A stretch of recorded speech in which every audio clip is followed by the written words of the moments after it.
এই মুহূর্তে আমরা যার জন্য অধীর আগ্রহে বসেছিলাম, সেই শ্রদ্ধেয় আমাদের সকলের ভালোবাসার ইয়াং জেনারেশনের ইন্সপিরেশন, যিনি তার স্ট্রাগলের মাধ্যমে এক্সিকিউটিভ WBCS এক্সিকিউটিভ ম্যাজিস্ট্রেট হয়েছেন এবং যিনি এখন মেদিনীপুরে পোস্টিং, সেই স্যার শ্রী অভিরূপ ভট্টাচার্য স্যার আমাদের মধ্যে উপস্থিত হয়েছেন। স্যারকে আমি মঞ্চে আসার জন্য অনুরোধ করব। সকলে স্যারকে চেনে লর্ডদা নামে। তিনি সত্যিই স্টুডেন্টদের কাছে যারা চাকরির প্রিপারেশন নিচ্ছে তিনি লর্ড, কারণ তার স্ট্রাগল, তার অ্যাচিভমেন্ট সকলকে মুগ্ধ করে তোলে। তো মঞ্চে এখন ডেকে নেব, স্টেজে ডেকে নেব অভিরূপ, শ্রী শ্রদ্ধেয় অভিরূপ স্যারকে। সকলে জোরে হাততালি দিয়ে স্যারকে আমরা স্টেজে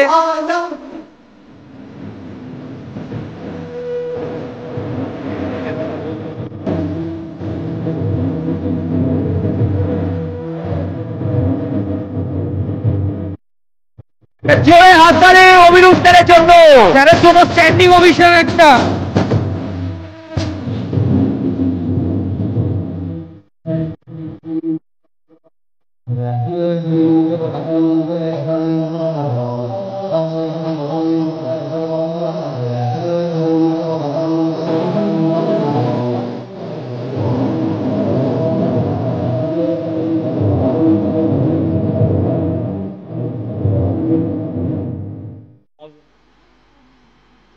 আমি একটা কথা বলবো, বিষয়টা হচ্ছে স্যারকে এখন সংবর্ধনা জ্ঞাপন করবেন আমাদের ডিরেক্টর ম্যাম তুলিকা বক্সি। সকলে একবার জোরে হাততালি দেবে আমাদের প্রিয় শ্রদ্ধেয় অভিরূপ ভট্টাচার্য স্যারের জন্য। সবাই একবার জোরে হাততালি।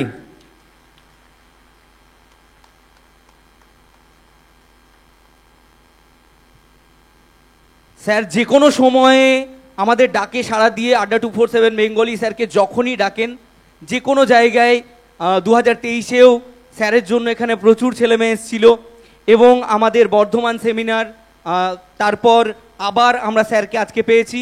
আমি একটা কথা বলে দিই, স্যার কিন্তু প্রচুর ব্যস্ততার মধ্যে আজকে সময় বার করে আমাদের জন্য এসছেন শুধুমাত্র তোমাদের জন্য, তোমাদের একটা চাকরি পাওয়ার জন্য, চাকরি যে প্রিপারেশনের জন্য একটা পথ, কিভাবে সুগম পথ তোমরা পাবে সেটাই স্যার এখন তোমাদের সেই মার্গদর্শন স্যার করবেন। স্যারকে অনেক ধন্যবাদ আমাদের এখানে আসার জন্য। Sir please. থ্যাংক ইউ সবাইকে।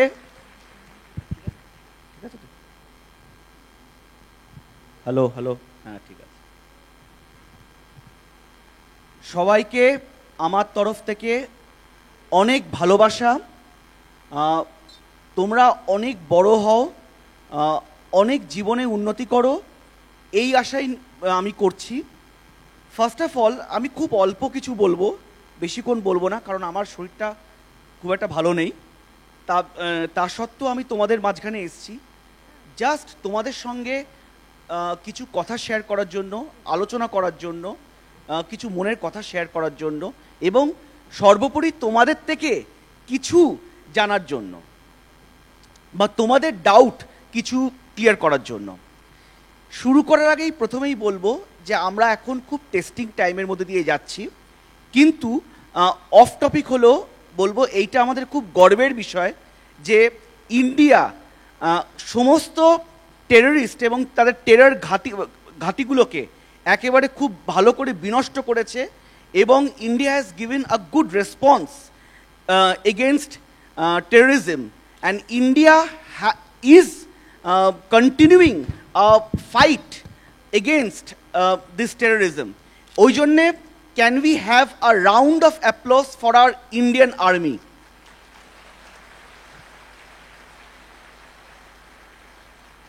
এইটা প্রত্যেকটা ইউথ, প্রত্যেকটা ভারতবাসীর খুব গর্বের বিষয় হওয়া উচিত যে আমরা একটা দেশে বাস করছি যেইখানে উই আর ফিলিং সেফ এবং তোমরা যারা ইউথ তাদের কিন্তু অনেক বেশি রেসপন্সিবিলিটি বা অনেক বেশি দায়িত্ব বর্তায়।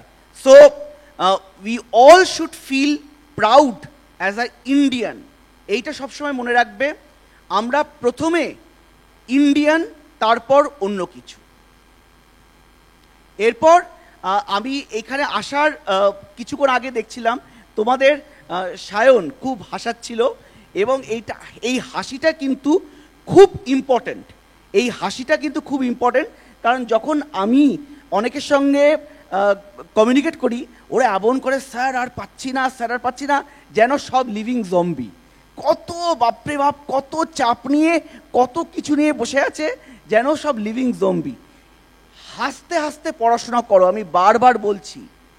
লাইফে অনেক চাপ আসবে, লাইফে অনেক প্রতিকূলতা আসবে, কিন্তু ওই মুখের হাসিটা যেন চলে না যায়, এইটা খুব ইম্পর্ট্যান্ট। দেখবে চাকরি পাওয়ার পরও কিন্তু খুব সুবিধার কিছু হবে না, মানে অনেক প্রতিকূলতার মধ্যে দিয়ে তোমাদের কাজ করতে হবে, অনেক কিছুর মধ্যে দিয়ে ন্যাভিগেট করতে হবে, কিন্তু it's important that we serve with smile, আর আমাদের মুখের হাসিটা যেন ইনট্যাক্ট থাকে। এইটা কিন্তু তোমাদের আজকে কথা দিতে হবে, যে আমরা সবাই খুশিতে থাকবো, থাকবো তো? এইটাই কিন্তু সব থেকে ইম্পর্টেন্ট, আমাদের খুশি থাকাটা ফার্স্ট কথা। সেকেন্ড কথা হচ্ছে, আর একটা আমি দেখলাম ওই আমাদের সায়ন বলল যে সরকারি চাকরি মানেই কিন্তু ছুটি, গরমের ছুটি, পুজোর ছুটি। অ্যাকচুয়ালি তুমি যদি ডিএসপি হও, মানে পুলিশের, বা তুমি যদি ম্যাজিস্ট্রেট হও আমাদের ডাব্লিউবিসির এক্সিকিউটিভে, তখন কিন্তু এই ছুটি ছুটি ছুটি ছুটি কিন্তু আর নেই। আমি একজনকে জিজ্ঞেস করেছিলাম, ভাই তুমি ডিএসপি হতে চাইছো কেন, বা তোমরা পুলিশ হতে চাইছো কেন? সে আমাকে যা উত্তর দিল, মানে আমি ওই উত্তর শুনে আমার নিজেরই হাসি পেয়েছে। মানে ওরা ভাবছে কি, বা তোমরা পুলিশ কেন হতে চাই, আমি যদি দেখি যে তোমরা ডিএসপি কেন হতে চাও, যে কারোর কোনো কিছু একটা এরকম মানে পার্সোনাল কিছু একটা গ্রাজ আছে, এবং তারপর সে আসবে সেই ওই সিংঘামের মতন গাড়ি নিয়ে, পেছনে সিংঘামের ব্যাকগ্রাউন্ড মিউজিক বাজবে, তারপর গাড়িটা থামবে, 360 ডিগ্রি ঘুরবে, তারপর ওইখান থেকে নামবে, দিয়ে মাঝখান থেকে ওই ভাবা রুটে ওরকম সব গানটার মিউজিক বাজবে, দিয়ে তারপরেও ঢিসুম ঢিসুম করবে। মানে এই একটা বিশাল। আর একজন তো বললো কি, আমার কোন গার্লফ্রেন্ড ছিল, তার মা আরো বদমাইশ ছিল, তার বাবা আরো বদমাইশ ছিল, তার আমি নীলবাতি নিয়ে তার মুখের ওপর ধোঁয়া ছেড়ে দেবো। মানে এইসব না, এইগুলো মানে সব পার্সোনাল ছোট ছোট গ্রাজ আছে, যে ও প্রচন্ড বদমাইশ, যে গার্লফ্রেন্ড ছিল তার বাবা তো প্রচন্ড বদমাইশ, তার বাবাকে আমি দেখে নেব। কিন্তু মানে ঠিক আছে, এইগুলো আমরা খুব এনজয় করি, কিন্তু রিয়েলিটি কিন্তু খুব ডিফারেন্ট। পুলিশ হয়ে গেলে কিন্তু যখন তোমরা ইউনিফর্ম পরবে, তোমাদের কিন্তু অনেক দায়িত্ব, অনেক বেশি দায়িত্ব। তোমাদের ইন্টিগ্রিটি, এফিসিয়েন্সি নিয়ে তোমাদের কিন্তু সার্ভ করতে হবে, তোমাদের অনেক কঠিন ডিসিশন নিতে হবে। তেমনি তোমরা যখন এক্সিকিউটিভ ম্যাজিস্ট্রেট হবে, একবার তোমার ম্যাজিস্ট্রেসি রোল প্লে করতে হবে, একবার তোমাকে বিডিও হিসাবে ডেভেলপমেন্ট রোল প্লে করতে হবে। তোমার ওপর ওই এলাকার মানুষের সুখ দুঃখ সব কিছু দাঁড়িয়ে আছে। রাস্তার উন্নয়ন থেকে শুরু করে, হসপিটাল থেকে শুরু করে, সামাজিক পরিকাঠামো, ইনফ্রাস্ট্রাকচার ডেভেলপমেন্ট, সব কিছু কিন্তু তোমার হাত দিয়ে হবে। সেটা মানুষের বিহেভিয়ারাল চেঞ্জ হতে পারে, সেইটা সমাজের অর্থনৈতিক হোক, শিক্ষা হোক, সেটা তোমাদের স্বাস্থ্য হোক, সব কিছুর উন্নতি কিন্তু একজন ব্লক ডেভেলপমেন্ট অফিসার বা বিডিওর মাধ্যমে হয়। আবার এক্সিকিউটিভ ম্যাজিস্ট্রেট হিসেবে তোমাকে ল অ্যান্ড অর্ডার দেখতে হবে, আবার তোমাকে গিয়ে হয়তো সমাজের অনেক ইভিল প্রথাকেও কিন্তু তোমাকে বন্ধ করতে হতে পারে। যেমন এই কিছুদিন আগেই আমাকে রাত্রির গিয়ে আমাকে চাইল্ড ম্যারেজ আটকাতে হচ্ছে, 14 বছর 12 বছরের মেয়েকে লুকিয়ে বিয়ে দিয়ে দিচ্ছে। এই তো আমাদের সমাজ। গিয়ে আমাকে ধমকে আটকাতে হচ্ছে, বোঝাতে হচ্ছে মা বাবাদের। তো তাহলে এই দায়িত্বটা, এই যে এই পরীক্ষাগুলো বা এই এত শক্ত হয় কেন, বা এই যে এই সিচুয়েশনগুলো, মানে তোমরা যারা এখানে আমি আমি বলছি সবাইকে, তোমরা যারা এখানে আছো, হয়তো সবাই ডাব্লিউবিসিএস দেবে না, কিন্তু সবাই গভর্নমেন্ট সার্ভিসের জন্য চেষ্টা করছো। বা আমি যদি আরও সিম্পলিফাই করি, সবার কিন্তু মনে একটা স্বপ্ন আছে, সবার মনে একটা স্বপ্ন আছে, একটা আশা আছে। কিন্তু তোমাদের বুঝতে হবে এই স্বপ্নটার যেটা ব্যারিয়ার হয়ে যায়, সেইটা হচ্ছে, ফার্স্ট ব্যারিয়ার হচ্ছে আমাদের লোকজন কি বলবে, আমাদের সমাজ কি বলবে। লোকজন আমাকে বলবে যে ওর দ্বারা কিচ্ছু হবে না, ও এত বড় স্বপ্ন কেন দেখছে, এই দেখছে, এই কথা, এই সব চিন্তা ভাবনা কিন্তু করলে হবে না। ফার্স্ট কথা, কিন্তু আমি সব পয়েন্টে আসবো আস্তে আস্তে, কিন্তু প্রথম কথা, নিজের স্বপ্নটাকে ভালোবাসতে শেখো এবং নিজের স্বপ্নটা পূরণ করার জন্য সেই মানসিক প্রিপারেশন, ফার্স্ট হচ্ছে আমার মানসিক দৃঢ়তা। ফার্স্ট জিনিস যেটা আমাদের সবাইকে ডেভেলপ করতে হবে হচ্ছে আমার মানসিক দৃঢ়তা। তাহলেই কিন্তু আমি পরবর্তী পদক্ষেপগুলো নিতে পারবো। একটা এক্সাম প্রিপারেশন মানে আমি 5টা বই পড়লাম, 10টা বই পড়লাম, হাজার হাজার এমসিকিউ সলভ করলাম, দিয়ে পরীক্ষা দিতে গেলাম, দিয়ে আমার পরীক্ষা হয়ে গেল। এত সহজ কিন্তু ব্যাপারটা হয় না।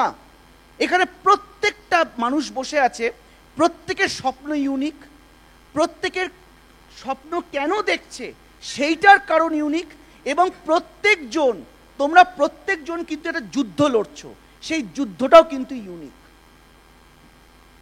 আমি জেনারেলাইজ করতে পারবো না, আমি আমার কিছু কিছু গল্প শেয়ার করতে পারি, কিন্তু প্রত্যেকজনের যুদ্ধটা ইউনিক।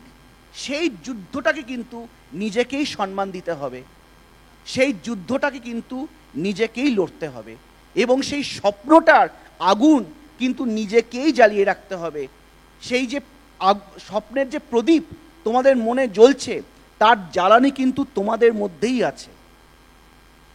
সমাজ কি বলল, লোকে কি বলল, লোকে কি ভাবলো, এইটা যদি ভাবতে গেছো, তাহলে কিন্তু তোমার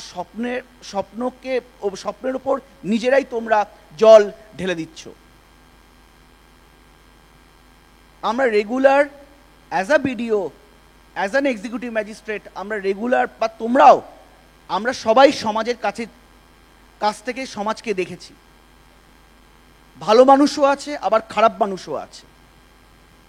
কিন্তু তোমরা যদি ভাবতে যাও লোকে কি বলবে, তাহলে কি তোমরা নিজের স্বপ্ন বাস্তবায়নের পথে হাঁটতে পারবে না। লোকে কি বলবে আমি বলে দিচ্ছি, কেউ যদি এখন মারা যায়, তার একদিন কাঁদে, তারপরের দিন তার সম্পত্তি কেরাম করে ভাগাভাগি হবে, সেটা নিয়ে লোকে ব্যস্ত হয়ে যায়। এটা হচ্ছে লোকে বলে, এইটাই হচ্ছে এখন নর্ম। এখন মানুষের দামের, যদি কেউ মূল্য বোঝে যে একটা মানুষের দামের মূল্য কি না, এখন মানুষের দামের মূল্য হচ্ছে একটা চিপসের প্যাকেট। এইটা হচ্ছে হার্শ রিয়েলিটি। সায়ন্ত অনেক হাসালো, আমি একটু তোমাদের হার্শ রিয়েলিটি দিকে নিয়ে যাচ্ছি, একদম হার্শ রিয়েলিটি। তাহলে ফার্স্ট হচ্ছে সবার মনে একটা স্বপ্ন আছে, সেই স্বপ্ন দেখার সঙ্গে সঙ্গে আমাকে মানসিক দৃঢ়তাটা আনতে হবে যে আমি কোথায় নামছি। আমি কিন্তু পুকুরে নামছি না, আমি কিন্তু সুইমিং পুলে নামছি না, আমি কিন্তু সমুদ্রে নামছি। বিশেষ করে যারা সিভিল সার্ভিস দেওয়ার ভাবনা চিন্তা করছো, আমি কিন্তু সমুদ্রে নামছি। সেই মানসিক দৃঢ়তাটা প্রথম কথা।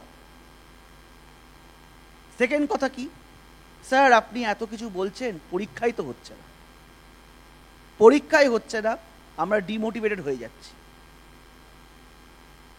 একটা কথা সবাইকে বলছি,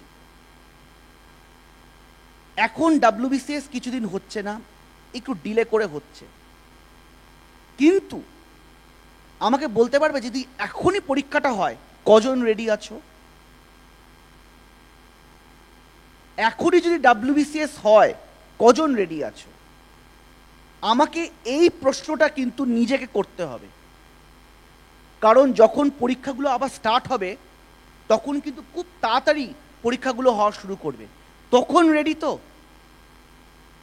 নিজেকে কিন্তু এই প্রশ্নটা করতে হবে। এখন প্রিপারেশনের যে যুদ্ধক্ষেত্রে তোমরা নেমেছো, তার এখন অবিচ্ছিন্ন অঙ্গ হচ্ছে পেশেন্স। ধৈর্য খুব ধরতে হয়, এটা বাস্তব কথা। ধৈর্য খুব ধরতে হয়। আমি প্রিপারেশন শুরু করেছিলাম 2015-র এন্ডে, 2015-এর এন্ডে। পরীক্ষা দিলাম 2017-এ। 2016 প্রিপারেশন নিয়ে 2017-এ ফার্স্ট পরীক্ষা দিলাম। 2017-এর রেজাল্ট বেরোতে বেরোতে আমার অলরেডি 2018-এর পরীক্ষা দেওয়া হয়ে গেছে। 2018-এর রেজাল্ট বেরোতে বেরোতে তখন আমার মনে আছে, তখন আমাদের পুলিশ ট্রেনিং হচ্ছিল ফার্স্ট সার্ভিসে, অ্যাসিস্ট্যান্ট কমিশনারের। তখন পুলিশ ট্রেনিং হচ্ছিল। ওই পুলিশ ট্রেনিং করতে করতে 2019-এর আমার এক্সাম দেওয়া হয়ে গেছিল। তার মানে সেই শুরু করেছিলাম 2015-এ, আর সেই পরীক্ষা দেওয়ার পর্ব শেষ হলো 2019-এ গিয়ে, আর তার ইন্টারভিউ নিয়ে 2020। আমি এটা তাদের বললাম যাদের 2 মাস পড়ার পর যারা ধৈর্য হারিয়ে ফেলছে। এটা রিয়েলিটি, বাস্তবটা বুঝতে হবে। ডেফিনেটলি সবাই আমরা চাই যে পরীক্ষার সাইকেল 1 বছরের মধ্যে কমপ্লিট হোক। This is very valid. কিন্তু তা সত্ত্বেও আমাকে বাস্তবটা চিন্তা করে we have to B practical. এই বাস্তবটা কিন্তু মেনে আমাকে বারবার বলছি, সেই মেন্টাল দৃঢ়তা, মানসিক দৃঢ়তা কিন্তু নিয়ে আসতে হবে। মানসিক দৃঢ়তা যদি না আসে, বারবার আত্মবিশ্বাস ভাঙবে। এখন আত্মবিশ্বাস তো ওই মুড়িমুড়কির মতন হয়ে যাচ্ছে, বারবার আত্মবিশ্বাস ভাঙবে। আর আমরা যারা প্রিপারেশন নিচ্ছি, তোমরা যারা প্রিপারেশন নিচ্ছ, তোমাদের সম্বল কিন্তু সেই আত্মবিশ্বাসটাই, তোমাদের সম্বল সেই স্বপ্নটা, তোমাদের সম্বল সেই জেদটা, তোমাদের সম্বল সেই দৃঢ় প্রতিজ্ঞাটা। বারবার বলছি, তোমরা যদি ভেঙে পড়ো, তোমরা যদি হেরে যাও, তোমরা যদি ভাবো যে না আর পরীক্ষা দেবো না, ময়দান থেকে আমি আর প্রিপারেশন ছেড়ে দেবো, তাহলে কিন্তু কারুর যায় আসবে না, কারুর যায় আসবে না। সব কিছু নিজের গতিতে চলবে। যায়টা আসবে কাদের? যারা তোমার কাছের লোক, যারা তোমাকে ভালোবাসে। হয়তো যায় আসবে তোমার বাবার, হয়তো যায় আসবে তোমার মার, হয়তো যায় আসবে তোমার ছোট্ট বোন বা তোমার দাদা, হয়তো যায় আসবে সেই তোমার কাছের ভালোবাসার মানুষটা, যাকে হয়তো তুমি কোনোদিন কথা দিয়েছিলে যে চাকরিটা পাই তারপর আমরা এনগেজমেন্ট করব, বা চাকরিটা পাই তারপর আমরা বিয়ে করব। এইটা কিন্তু বারবার মাথায় রাখো। আলটিমেটলি লড়াইটা কিন্তু অন্য কারোর সঙ্গে নয়, আলটিমেটলি লড়াইটা কিন্তু নিজের সঙ্গে। এটা একদম খুব বাস্তব কথা। আলটিমেটলি প্রত্যেকটা মানুষ কিন্তু নিজের সঙ্গে লড়াই করছে, এবং সেই লড়াই করতেই হবে। পিছিয়ে আসলে তুমি পিছিয়ে আসবে। পৃথিবী কিন্তু নিজের গতিতে চলবে, পৃথিবী একদম নিজের গতিতে চলবে।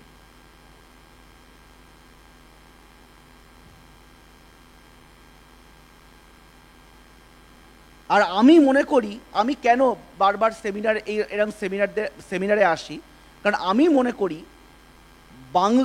বাঙালি এবং বাংলার ছেলেদের ট্যালেন্টের অভাব নেই। বাঙালিদের জেদের কাছে সারা বিশ্ব মাথা নত করে, বাঙালির জেদের কাছে সারা বিশ্ব মাথা নত করে। এটা আমি খুব ভালো করে জানি। এবং তোমাদের জেদের কাছেও যেন তোমাদের স্বপ্ন রূপ পায়, এইটা খুব ইম্পর্ট্যান্ট। আমার এখনো মনে আছে, যখন আমার ফার্স্ট চাকরি ওইখানে বিপ্রতে ব্যাঙ্গালোরে গিয়ে আমাদের প্রথম জয়েন করে একটা পরীক্ষা হয়, ইভ্যালুয়েশন পরীক্ষা, এবং ওইখানে ব্যাঙ্গালোরের বিভিন্ন স্টেট থেকে সব লোক আসে, মানে ওইখানে আমরা কিছুজন বাঙালি গেছিলাম, কিছু তামিল ছিল, কিছু নর্থ ইন্ডিয়ান ছিল, তারপর হচ্ছে কিছু সাউথ ইন্ডিয়ান কিছু ছিল। এবং ওইখানে একটা ট্রেন্ড ছিল যে ওই পরীক্ষায় কিন্তু প্রতিবার সাউথ ইন্ডিয়ান থেকে ওরা টপ করতো, ওই পরীক্ষাটায় টপ করতো। এবং সেইবারেও কিন্তু চেন্নাইয়ের দুটো ছেলে বলেছিল যে এবারে only south Indian people will top the exam. তখন আমার ইগোতে লেগেছিল, অনেক থাকে না মোমেন্ট, ইগোতে চলে আসে। তখন আমি বলেছিলাম এবারটা কিন্তু বাঙালি টপ করবে। তখন আমারই বন্ধু বান্ধবরা আবার হেসেছিল। কোডিং আমার অতটা কিন্তু স্ট্রং পয়েন্ট ছিল না, কিন্তু ওই যে বলে দিয়েছিলাম যে না এবার টপ করব, এবারে বাঙালি টপ করবে, ঠিক বাঙালি টপ করেছিল। এই জেদটা কিন্তু রাখতে হবে প্রতিটা ক্ষেত্রে, এই জেদটা কিন্তু খুব প্রয়োজন। আমি বারবার বলছি একটাই জিনিস, লড়াইটা নিজের সঙ্গে, কিন্তু লড়াইটা নিজের সঙ্গে।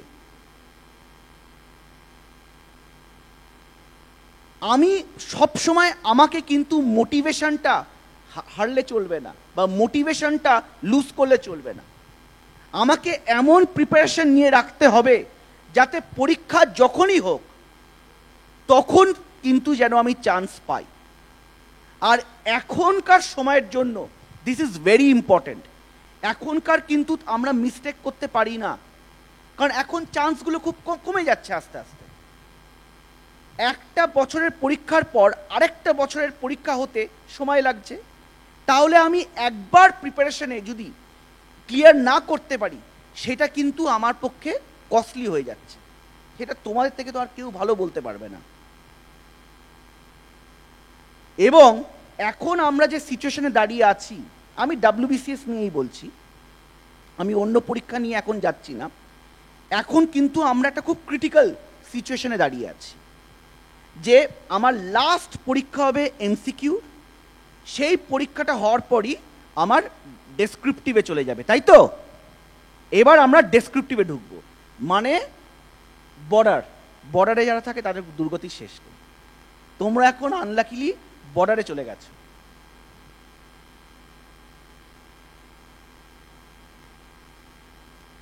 কিন্তু তাতে কি তাহলে ঘাবড়ে যাব? তাহলে ঘাবড়ে গিয়ে ছেড়ে দিতে হবে। তা লাইফে যদি সব কিছুতেই যদি ভয় পেয়ে থাকো তাহলে জীবন তো তোমরা তো বাঁচতেই পারবে না। তোমাদের অ্যাটিটিউড এরম হওয়া উচিত, কি হয়েছে তো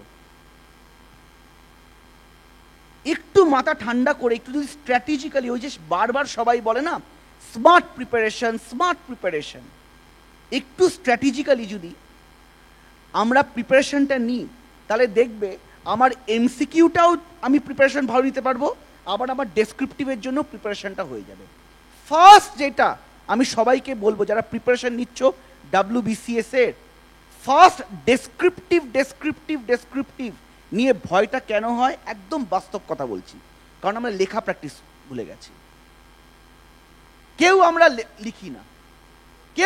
লিখি না, দুটো জিনিস আমরা কেউ করি না।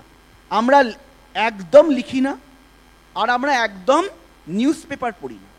ওই সব খবর হচ্ছে আমাদের হোয়াটসঅ্যাপ, ফেসবুকেই সকাল হয়, ইনস্টাগ্রাম দুপুর হয়, আর রাত্রি আর কিসে হয় ভগবান জানে।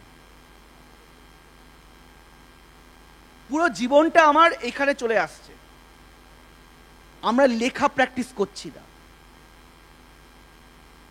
সিম্পল কলম পেন্সিল নিয়ে খাতায় লেখা প্র্যাকটিস আমরা ভুলে গেছি, আর আমরা নিউজ পেপার পড়ছি না। যারা WBCS বা UPSC বা সিভিল সার্ভিসের প্রিপারেশন নিচ্ছ, এটা অন্যান্য পরীক্ষার ক্ষেত্রেও খুব ইম্পর্টেন্ট, কিন্তু আমি স্পেসিফিক্যালি তাদেরই বলছি, তারা এখন থেকে যদি রেগুলার অ্যাটলিস্ট একটা ভালো ইংলিশ কাগজ, অ্যাটলিস্ট একটা ভালো ইংলিশ নিউজ পেপার যদি পড়ো, তাহলে দেখবে half the battle is one. তুমি অর্ধেক যুদ্ধ জিতে গেছো। আমি ডেসক্রিপটিভ ডাব্লিউবিসিএস ডেসক্রিপটিভ সিলেবাসটা এখানে আর বলছি না, কিন্তু তুমি ডাব্লিউবিসিএস এর ডেসক্রিপটিভ সিলেবাসটা দেখো, ছত্রে ছত্রে current affairs, India and world, Indian ইকোনমির থেকেও কারেন্ট জিনিসগুলো বেশি করে জিজ্ঞেস করা হবে। এসে 250 মার্কসের 250, আবার যেটা কোয়ালিফাইং আছে সেগুলো ঠিক আছে, ছত্রে ছত্রে নিউজ পেপারের ভূমিকা চলে আসছে। তাহলে আমরা যদি ইংলিশ ভালো নিউজ পেপার এখন থেকে ডেলি পড়া শুরু করি, আমার আর্ধেক যুদ্ধ আমরা অনেক জিতে গেছি। এবার সেইটা না করে যদি আমি হাউতাশ করি, কান্নাকাটি করি, তাহলে কি করে হবে? আমি বারবার বলছি, আমাকে প্রিপারেশনটা স্ট্র্যাটেজিক্যালি নিতে হবে। এই এক্সাম ক্লিয়ার করা একটা যুদ্ধের মতো, যুদ্ধ উইদাউট স্ট্র্যাটেজি কিন্তু জেতা যায় না। একদম স্ট্র্যাটেজিক্যালি মাথা ঠান্ডা করে পেশেন্স রেখে কিন্তু এই প্রিপারেশন নিতে হবে।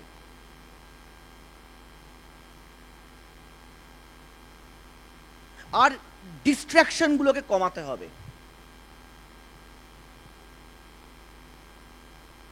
প্রত্যেকজন যারা বলছে আমার পড়ায় মন লাগছে না, পড়তে বসলে আমার ফ্রাস্ট্রেটেড লাগছে, পড়তে বসলে অন্যান্য চিন্তা আসছে, আমি তাদেরকে বলবো, খুব প্র্যাকটিক্যাল সলিউশন বলছি, তোমাদের যেগুলো ডিস্ট্র্যাকশন হচ্ছে সেই ডিস্ট্র্যাকশনগুলো নিজের হাতে লেখো। আগে দেখো তো যে কোনগুলো ডিস্ট্র্যাক্ট করছে আমাকে। কেউ পড়তে বসলেই বন্ধুর কল চলে আসে,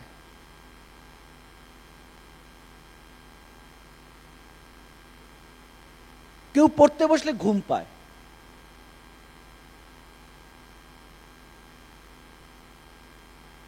মানে তোমরা নিজেরা জানো তোমাদের কোনগুলো ডিস্ট্র্যাকশন করছে, কোনগুলো তোমাদের ক্ষতি করছে, কিন্তু তাও তোমরা ওইগুলো যদি করো, তাহলে কিন্তু ইন দ্য লং রান তোমাদেরই বিপদ হবে।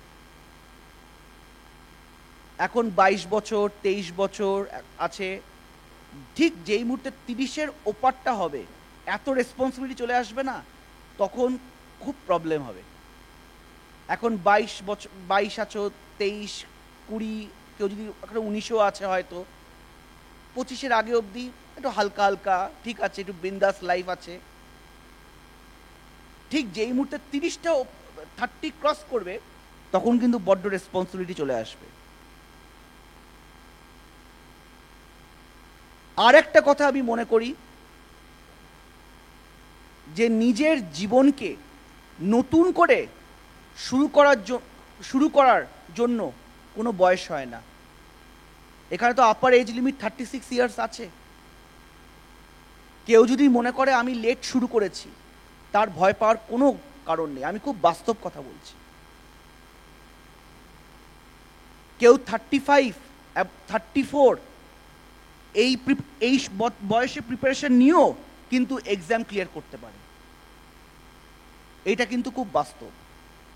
আমরা না অনেক নর্মস নিয়ে ঘুরি। আমি তোমাদের একদম বাস্তব কথাটা বলছি, আমি নিজের একদম বাস্তব কথাটা বলছি। কেউ ভাবে যে আমি 22-এ এক্সাম ক্লিয়ার করব, তারপর আমার অনেক দূর আছে। আরে যে 22-এ এক্সাম ক্লিয়ার করছে, সে আর তাকে দেখে তোমার ডিমোটিভেটেড হয়ে যাচ্ছ যে আমার 34 হয়ে গেছে, 35 হয়ে গেছে, আমার আর কিছু হবে না।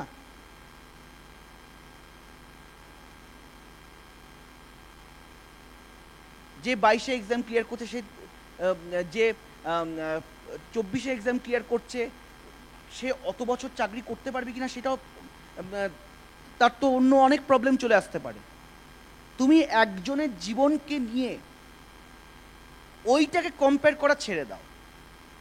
তোমার জীবনের গল্পটা তুমি লেখো। বারবার বলছি না, যুদ্ধটা নিজের সঙ্গে।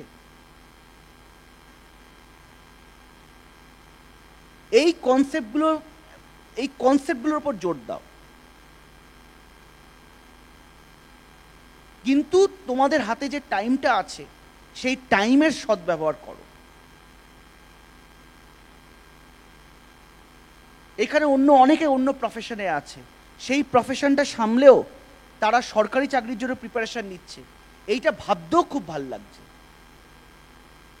কিন্তু তোমাদের দেখতে হবে যে আমার প্রিপারেশনটা কনসিস্টেন্ট হচ্ছে কিনা। বারবার বলেছি 13-14 ঘন্টা পড়তে হয় না, ফার্স্ট কথা। ডেলি 5-6 ঘন্টা আমি দিচ্ছি কিনা প্রিপারেশনটা, এইটা খুব জরুরি। আমি একদিন 15 ঘন্টা পড়লাম, তারপরের দিন 16 ঘন্টা পড়লাম, তারপর আমি রকেটে মঙ্গল গ্রহে উড়ে গেলাম, আর তারপর আমি 1 মাস আর কিছু পড়লাম না। তারপরে আবার 1 মাস পর খুলে এটা কি হিস্ট্রি, ও এটা মহেঞ্জোদারো ছিল না, ও এরকম করলে হবে না। রেগুলার 5 ঘন্টা আমি আমার স্বপ্নের পেছনে দিচ্ছি কিনা। যদি তোমার স্বপ্ন থাকে, রেগুলার 5 ঘন্টা আমি আমার স্বপ্নটাকে দিচ্ছি কিনা, এইটা নিজেকে প্রশ্ন করতে হবে। কিন্তু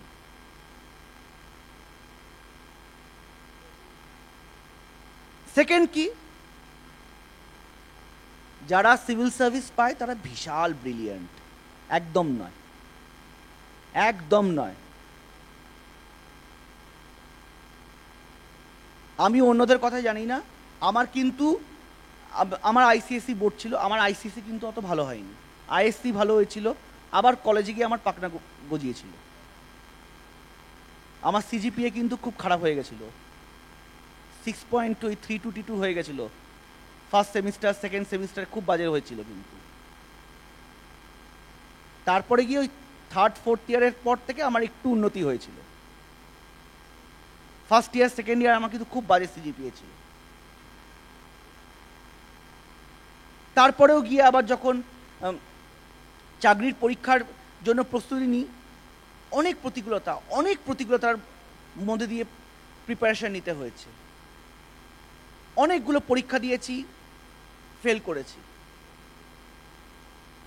আগে কাট অফের ক্লিয়ার দূর ছিল, মানে কাট অফ ওইখানে, আমি এইখানে, কাট অফ ওইখানে, আমি এইখানে।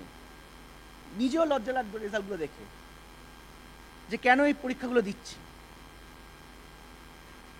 কিন্তু হালটা ছাড়িনি, আস্তে আস্তে এগিয়ে যেতে হয়, আস্তে আস্তে এগিয়ে যেতে হয়। ওই যে সায়ন একবার দেখলো এরকম করে এগিয়ে গেছি, ওইটাই কিন্তু একদম ঠিক। মজার ছলে বললো, কিন্তু আস্তে আস্তে এরকম করে এগিয়ে যেতে হয়। তারপর দেখছি কাট অফটা 0.2, 0.1 জন্য মিস হচ্ছে। তারপর ওই করতে করতে ঝট করে ক্লিয়ার হয়ে গেল। সবাইকে তো ব্রিলিয়েন্ট হতে হয় না, হতে পারে তোমাদের অনেকে কেউ কেউ কেউ ব্রিলিয়েন্ট আছে, একবারই পরীক্ষা দিলে একবারই পেয়ে গেলে, হতেই পারে, ইটস ভেরি গুড। কিন্তু যাদের মনে হচ্ছে যে আমি অতটা ব্রিলিয়েন্ট নই, কিন্তু আমি খাটতে পারি, আমার জেদ আছে, তারা কিন্তু এই পরীক্ষাগুলোয় বেশি ভালো রেজাল্ট করে। আমি কনসিস্টেন্টলি এফর্ট দিচ্ছি, একটা হিউজ অ্যামাউন্ট জন্য আমি কনসিস্টেন্টলি এফর্টটা দিতে পারছি।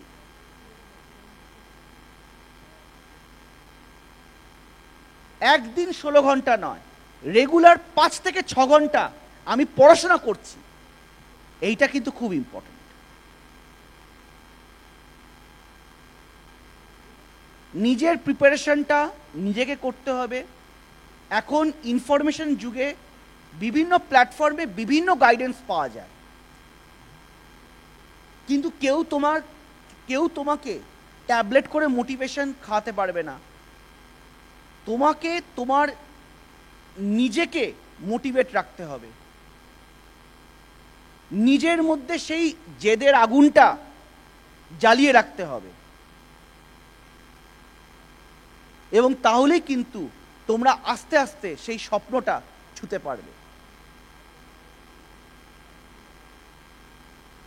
এখানে প্রত্যেকজন যারা এসছো, আমি মনে করি প্রত্যেকজন ইকুয়ালি ক্যাপেবল, প্রত্যেকজন ইকুয়ালি ক্যাপেবল। শুধু ইকুয়ালি কেন বলবো, আমার থেকে বেশি ক্যাপেবল। কিন্তু সবাইকে খাটতে হবে আর পেশেন্স রাখতে হবে।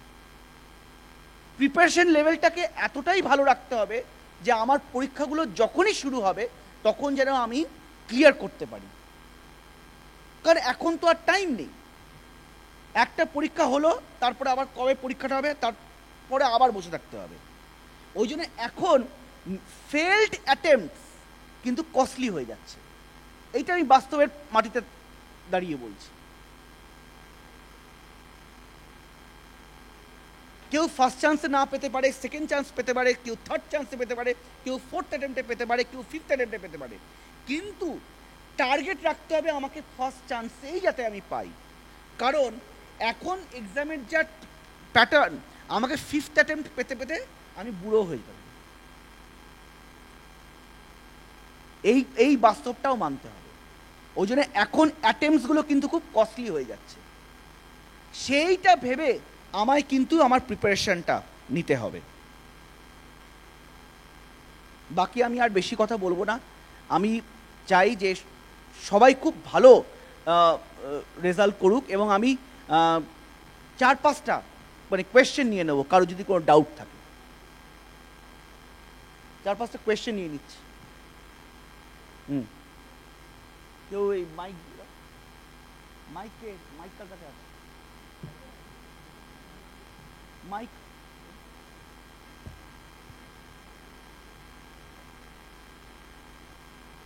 5-6টা কোয়েশ্চেন নিয়ে নিচ্ছি।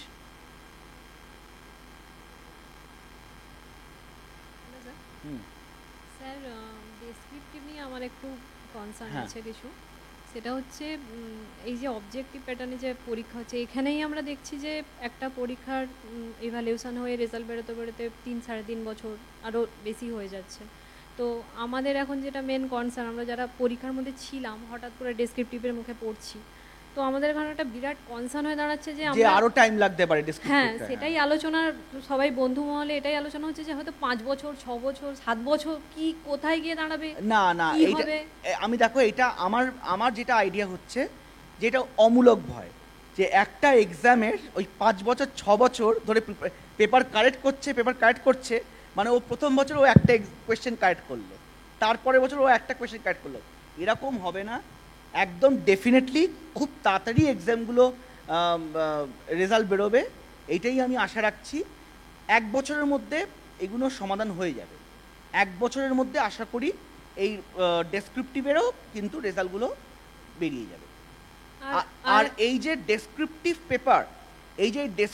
পেপার, এই পেপার কারেকশনেরও কিন্তু একটা প্যাটার্ন আছে।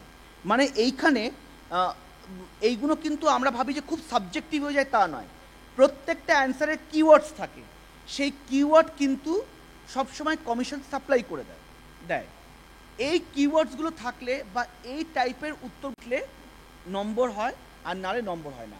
ওই জন্য ডেসক্রিপটিভ কিন্তু খুব সাবজেক্টিভ নয়, ডেসক্রিপটিভেও কিন্তু একটা অবজেক্টিভ ইভ্যালুয়েশন থাকে। সেই সিস্টেমগুলো জানলে তোমরা বুঝবে। ওই 7 বছর ধরে কারেকশন হবে, 5 বছর ধরে কারেকশন হবে, এগুলো অমূলক ভয়। এইগুলোতে ডিমোটিভেটেড হও না, ডেফিনেটলি তাড়াতাড়ি কারেকশন করে রেজাল্ট বার করবে। ঠিক আছে, থ্যাংক ইউ স্যার। বলো, আর কার প্রশ্ন আছে? ওই যে হাত তুলছে।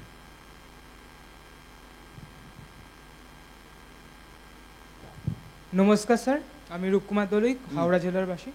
আচ্ছা স্যার, আমার একটা প্রশ্ন আছে। আমার এই রিসেন্ট এইচএস ক্লিয়ার হয়েছে, আমি গ্র্যাজুয়েশন করতে চাই, এমনি পাস কোর্সে ভর্তি হবো। এবার আমি আমার WBCS প্রিপারেশন শুরু করতে চাই। বাহ, খুব ভালো। মানে তুমি যে এত আগে থেকে প্রিপারেশন নিয়ে ভাবছো, ভেরি গুড।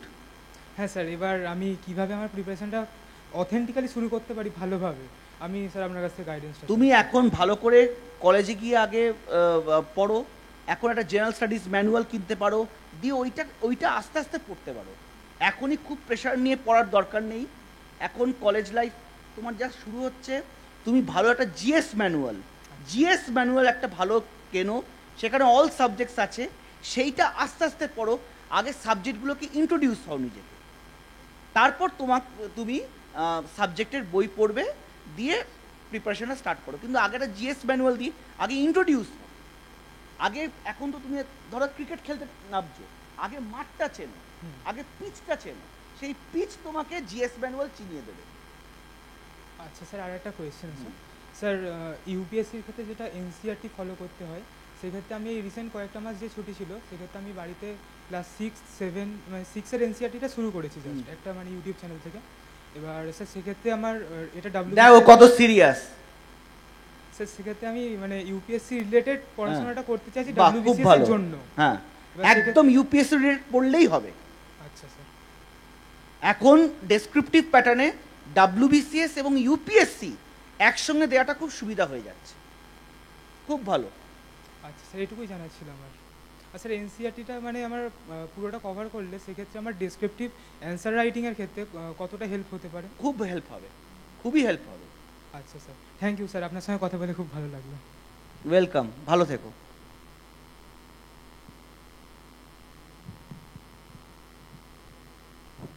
দেখো লোকজন কিন্তু প্রচুর সিরিয়াস কিন্তু এখন, আর এখানে কিছুদিন দেখছি আমি হাসাহাসি করছি। হ্যাঁ, আমি সৈয়দ নেবেয়াজ করিম বলছি কলকাতা থেকে। বলো। আমি এখন গ্র্যাজুয়েশন করছি। বাহ। এই পাশাপাশি আমি এমনি এসএসসি জবের জন্য তো তৈরি হচ্ছি, পাস আরও সব জবের জন্য তৈরি হচ্ছে। তো আমি এখন পিটি সেই ক্যান্ডিডেট। তো আমি কি কোনো পুলিশের চাকরির জন্য কি অ্যাপ্লাই করতে পারবো? একদম পারবে, একদম পারবে। প্রথমত তোমার মানসিক জোরকে আমি কুর্নিশ জানাই। সবাই একটু হাততালি দেবে। এই মানসিক দৃঢ়তা, এই মানসিক জোর এবং এই জেদটাই কিন্তু খুব দরকার। একদম ঠিক যেরম করে প্রিপারেশন নিচ্ছ সেরম করে চালিয়ে যাও।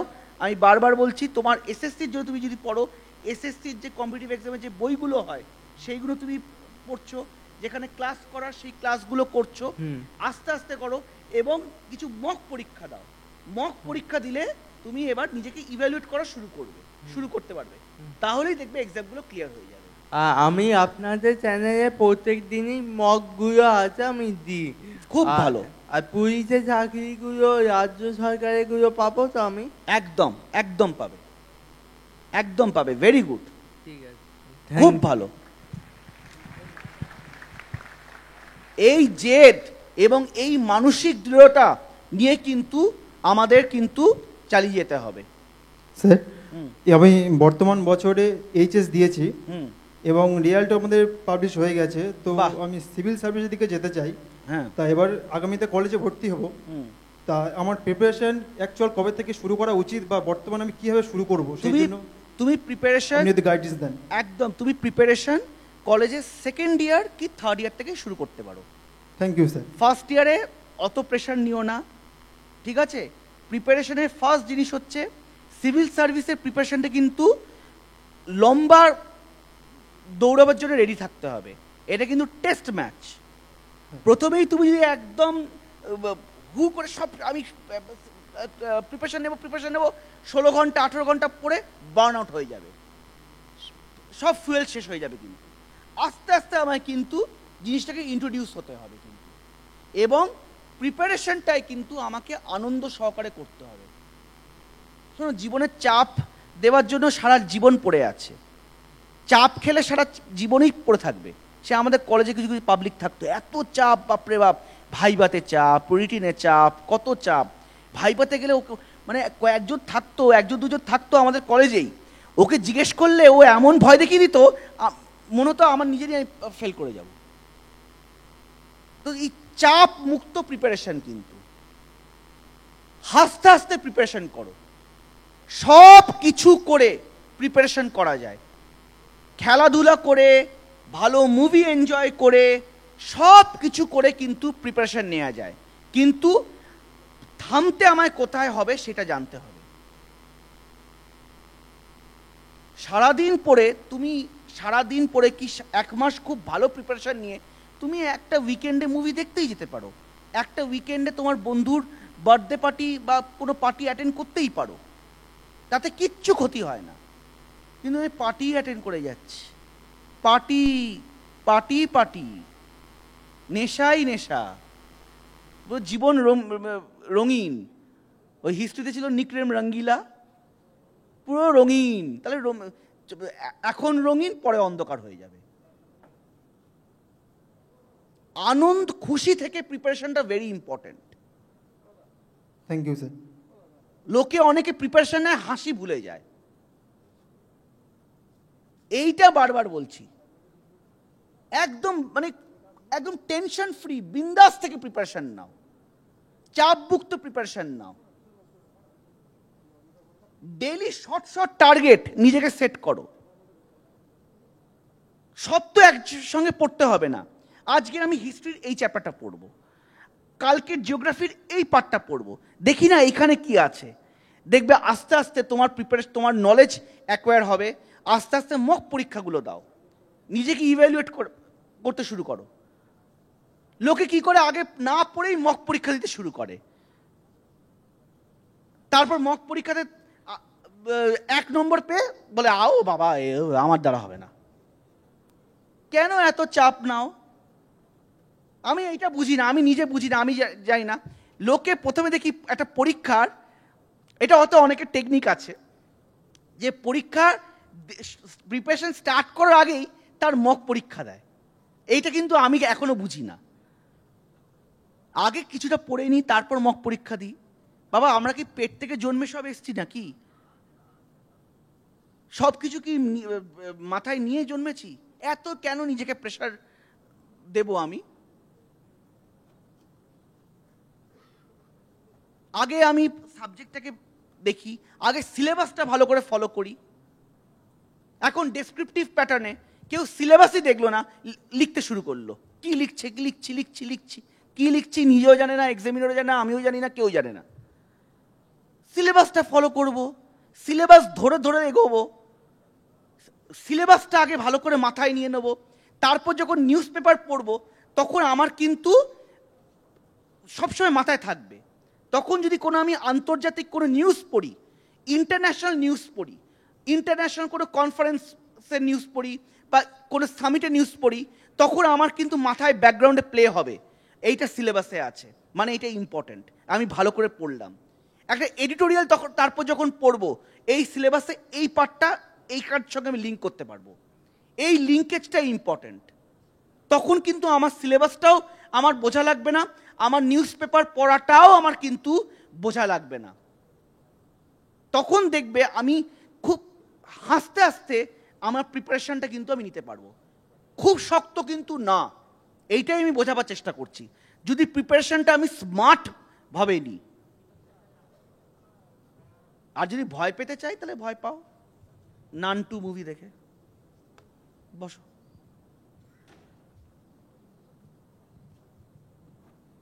আর কি প্রশ্ন আছে বলো?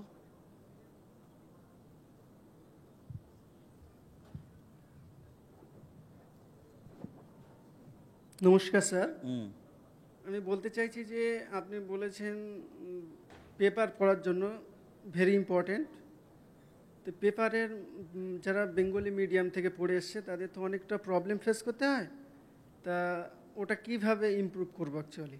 খুব ভালো প্রশ্ন। দেখো দেখো প্রথম একটু প্রবলেম হবে, সেই জন্যই বলছি আস্তে আস্তে নিউজ পেপার পড়া শুরু করো।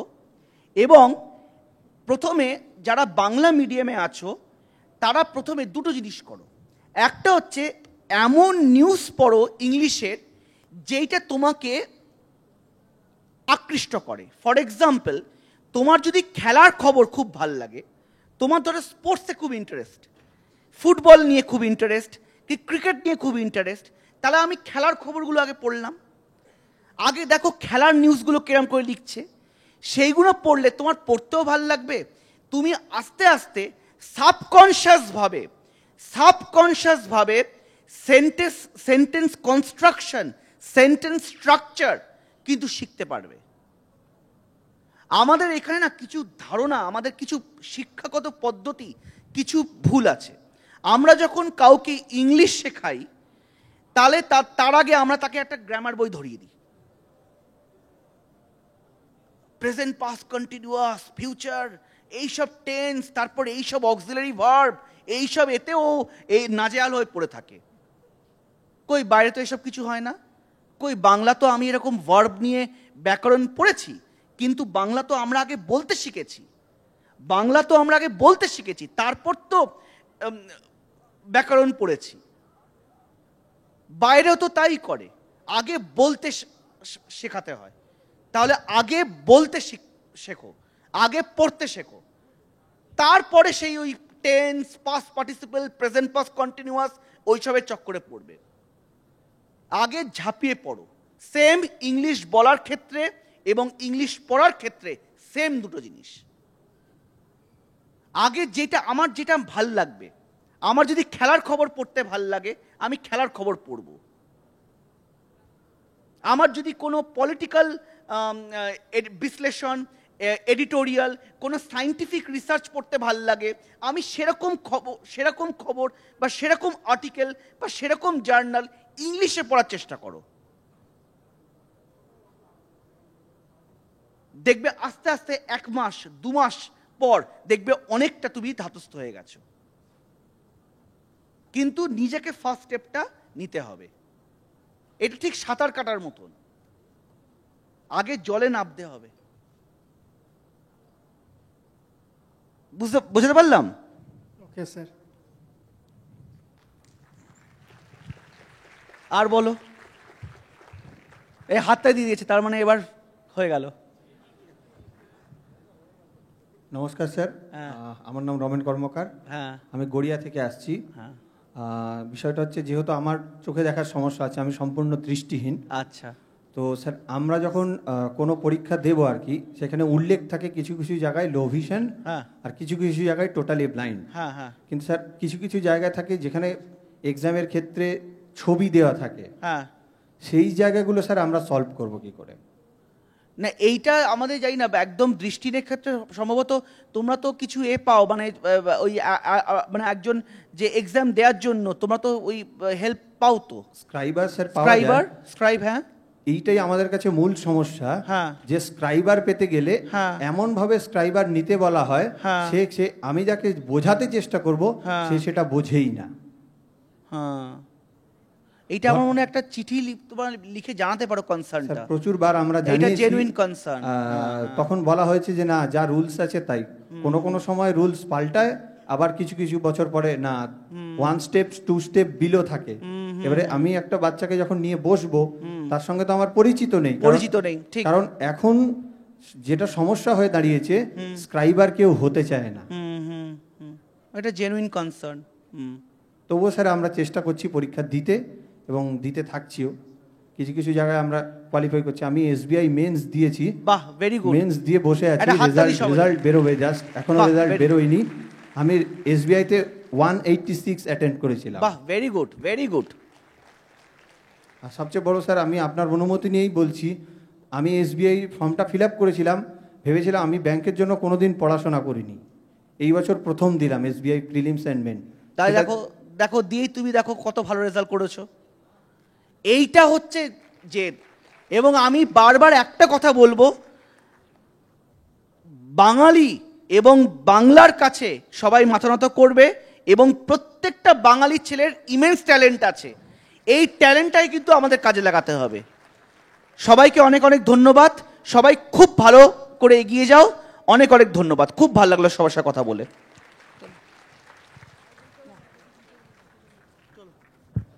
অনেক ধন্যবাদ স্যারকে। সকলে একবার জোরে হাততালি স্যার, প্লিজ একবার আসবেন সকলে। স্যারকে আমরা মানে যখন যে সময় যে অবস্থাতে ডেকেছি, স্যারকে আমি গ্রিন রুমে স্যারের সঙ্গে কথা হচ্ছিল, স্যার বলছিলেন, আমি জিজ্ঞাসা করছিলাম স্যার এই যে যুদ্ধকালীন পরিস্থিতি, সতর্কতা এগুলো চলছিল, তো আপনারা নিশ্চয়ই বিজি ছিলেন। বলছে আমরা হাই অ্যালার্টে ছিলাম, ঘুম নেই, খাওয়া নেই, দাওয়া নেই। আমরা কিভাবে দেশের মানুষকে সেফ রাখা যায়, কিভাবে তাদের পাশে থাকা যায় এই যুদ্ধকালীন পরিস্থিতিতে, সেটাই আমরা সবসময় তদারকি করছিলাম। টিল নাও আমরা করে যাচ্ছি। তো এটার জন্য স্যারকে একবার জোরে হাততালি। স্যার আবার আসবেন আমাদের মধ্যে। Sir, thank you so much from